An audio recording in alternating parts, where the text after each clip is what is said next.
काय हे? का केलंयस तू हे? मुद्दाम करतेस ना ग तू?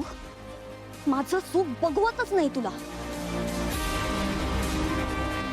युवराजचं नाव तुझ्या मेहंदीत का लिहिलंयस? निशी अगं मी नाही. ए बस प्लीज. हा असा साळसूतपणाचा आव आणून ना मी काहीच केलं नाहीये असा दिखावा नको करूस. थांब आता.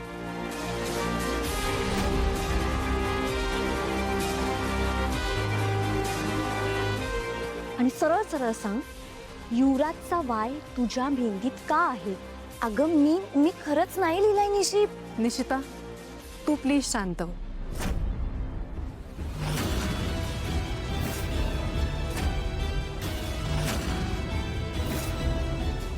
मला असं वाटतंय काहीतरी कन्फ्युजन झालं असेल. वाटल्यास मी चेक करते. Okay, I will check it.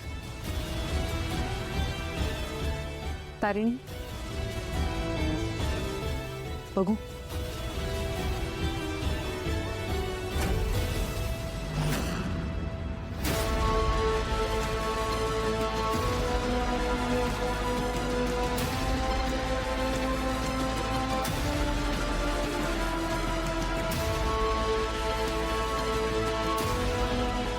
Y? Tarini, तुझ्या हातावर मला वाय दिसतोय आणि तो डिझाईनचा भाग नाहीये हे मला कळतंय. कौशिकी मॅडम, मी हे सगळं मुद्दाम केलेलं नाहीये.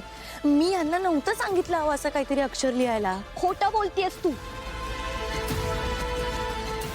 निशी, तारिणी खोटं कशाला बोलेल? तिच्या बहिणीचं लग्न आहे ना. वाटलंच होतं मला, या तारिणीमुळे ना अजूनपर्यंत तमाशा कसा नाही झाला. एक मिनिट. तारिणी, माझ्या प्रश्नाचं उत्तर दे. हा वाय तुझ्या हातावर कसा आला? हे सगळं काय आहे तारिणी? कौशिकी मॅडम, मी तुम्हाला खरं सांगते, मी यांना असं काही सांगितलं नव्हतं. अहो, माझं तर लक्ष पण नव्हतं त्या काय मेहंदी काढतायत. तुम्ही त्यांना विचारा. ताई, मी तुम्हाला सांगितलं होतं का हे अक्षर काढायला? ओ प्लीज. आता तू पकडली गेलीयस म्हणून सगळा ब्लेम त्या बिचारा मेहंदी आर्टिस्टवर टाकणार आहेस का? या सगळ्यात तिला ड्रॅग करायची काही गरज नाहीये तारिणी. ईशा, प्लीज. मी बोलू? मॅम, तुम्ही हिच्या हातावर मेहंदी काढली आहे ना, याच्यात वाय काढायला कोणी सांगितलं?